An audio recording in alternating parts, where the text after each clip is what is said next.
Unsaon man ni pagsugod. Wala ko kabalo unsaon kay wala na ko kasabot. Unsaon ako pagsulti sa imuha nga mubuhi na ko.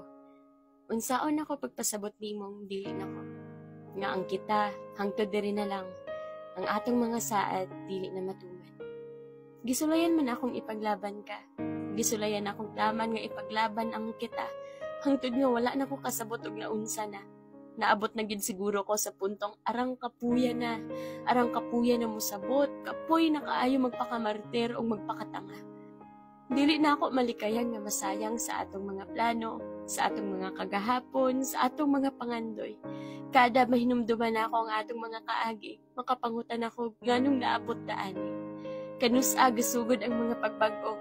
Asang dapita daay ko gakulang nganong murag dili pa man sakto para makontento.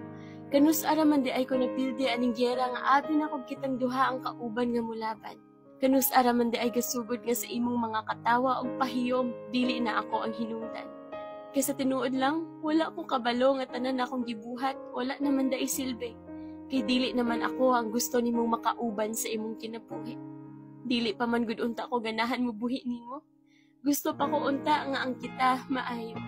Pero murag gina imposiblihan na, wala nagiiklaro. Kay bisan pagdili nimo iingon ako diretsyo. Kabalo ko kaayong naa naginagpagko. Maong karon, dili na ko mugunit pa. Buhian na tika. Kay wala naman sa hinungdan o paglaom pa. Pasagdan na lang tika, basta ang importante, pag malipayon ka.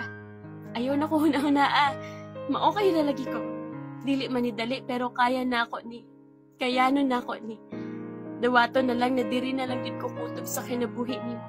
Salamat sa tanan-tanan. Diri ra ko taman.